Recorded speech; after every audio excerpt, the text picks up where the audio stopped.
En l'espace de seulement 96 heures, soit du 10 au 13 janvier 2026, jour 1416 à 1419 de la opération militaire spéciale SVO, la guerre en Ukraine a basculé d'une guerre d'usure statique à une guerre de mouvement, rapide et de destruction systémique, du déploiement du redoutable drone Géranium 5 au blackout total de Kiev, en passant par l'encerclement imminent d'Orekov et la chute programmée de Konstantinovka. Cette semaine de janvier 2026 marque le début de la fin pour le dispositif défensif ukrainien dans le Donbass et le Sud. L'armée russe a appliqué une stratégie de pression totale, frapper l'énergie pour paralyser l'arrière, couper les routes pour affamer le front et encercler les villes pour briser le moral.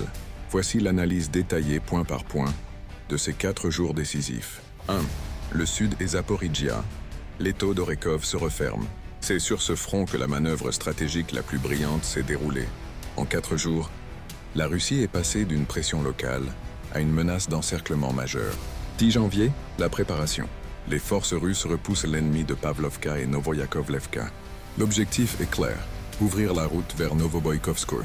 Pendant ce temps, les drones FPV à fibre optique rendent la rive droite du Dniepr, Kherson, infranchissable, fixant les réserves ukrainiennes. 11 janvier, la rupture. Chute confirmée de Primorsk et libération de Bielogorye. Ce village, situé à seulement 2,5 km de Malatokmatchka, est la clé de voûte. Les assauteurs russes prennent la prison au sud de Malatokmatchka, transformant cet ouvrage en tête de pont. Le 12, le ministère de la Défense annonce officiellement la libération de Novoboïkovskoye. 12-13 janvier, le piège se referme. La logique devient implacable. Après Novoboïkovskoye, les combats font rage à Magdalinivka et Novoyakovlivka. L'objectif russe est désormais affiché. Prendre Zapasnoye, puis foncer sur Zarechnoï et Odarovka. Conséquence stratégique. Si ces 2 derniers villages tombent, la route principale ravitaillant Orekov, le bastion tenu depuis 2023, sera coupée. Les forces ukrainiennes entre Yurkovka et Kamyshivka risquent l'encerclement total. Réaction ukrainienne. Des contre-attaques désespérés à Novoboïkovka et Belogori sont systématiquement broyés par l'artillerie russe.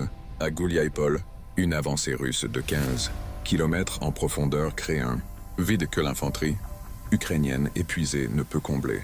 Verdict du Sud, Orekov est à l'agonie. La perte de Primorsk et la percée vers Odarovka signifiant que le verrou du Sud est en train de sauter, menaçant d'ouvrir la route vers la mer d'Azov et d'isoler tout le groupe de forces ukrainiennes à l'ouest. 2. Le Donbass central, l'enfer de Konstantinovka et Pokrovsk. Si le Sud est une manœuvre d'encerclement, le Donbass central est un hachoir à viande où la défense ukrainienne se désagrège sous le poids du nombre et de la puissance de feu. Le dramatique front de Konstantinovka, la porte de Slaviansk, c'est le point de rupture le plus critique de la période.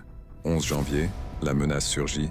Les Russes prennent le contrôle total des forêts et hauteurs autour du réservoir de Klibanbik, au sud de la ville. Cela offre une vue plongeante et des positions d'artillerie dominantes sur Konstantinovka même. 12 janvier, le faux calme, une accalmie tactique, permet aux Russes de consolider leur gain et de préparer l'assaut final, tandis que l'Ukraine tente désespérément de colmater les brèches. 13 janvier, l'explosion. La situation devient difficile puis critique. Les combats entrent dans la ville, faubourg de Bereska et Stepanovka. Au nord, à Verolubovka, le front se liquéfie. Le village change de main plusieurs fois par jour.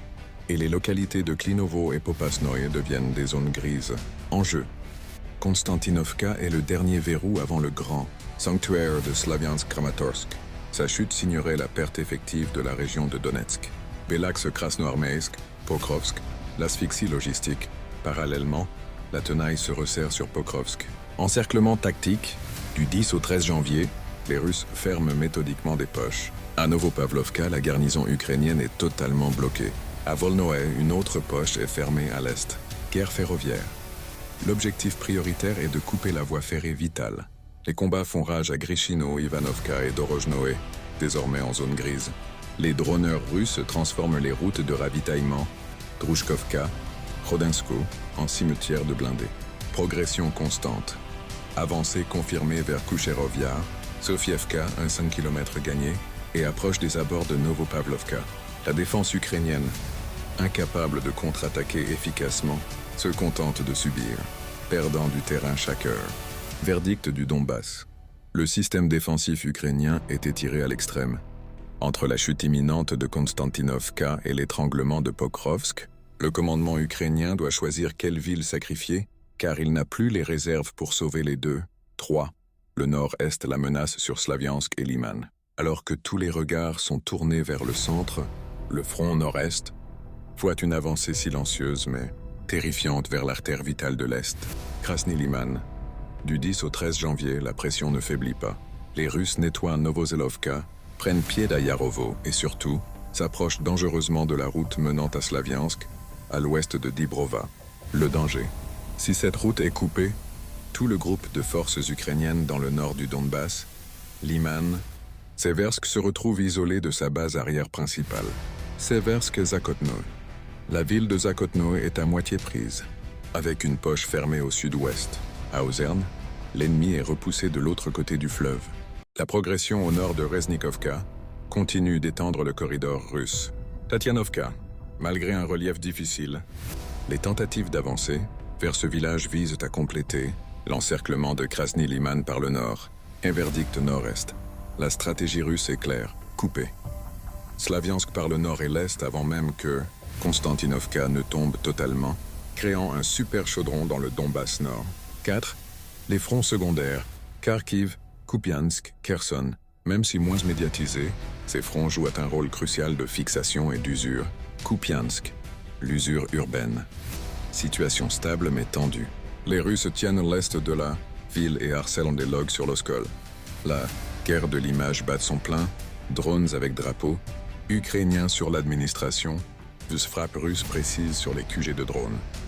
Kharkiv and Sumy, avancée lente mais constante, Staritsa, Volchansk, extension de 700 mètres à Sumy.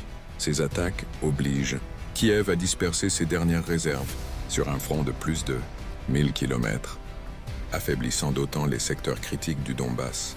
Kherson, la guerre civile. Du 10 au 13 janvier, le front est marqué par une asymétrie cruelle.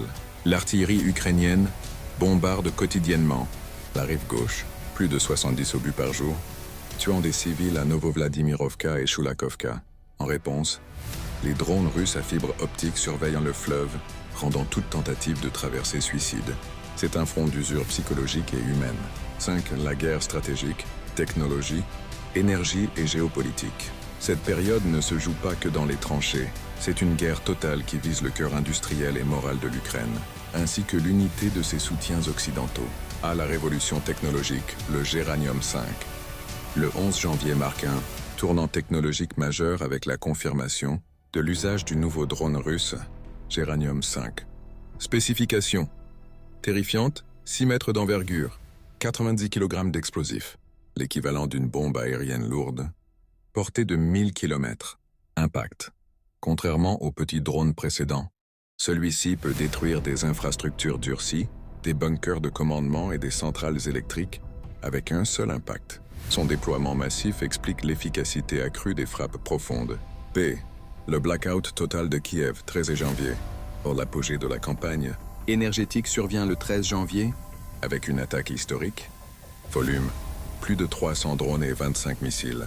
Iskander lancés simultanément sur 8 régions. Résultat, l'anneau énergétique de Kiev est saturé. Fermeture progressive des principales sous-stations. Blackout total à Kiev, Irpin, Busha, Gostomel, ainsi qu'à Krivoy Rog et Dnipropetrovsk. Objectif, paralyser la capitale en plein hiver, perturber le commandement militaire et briser le moral de la population, tout en empêchant le transfert de réserves vers le front.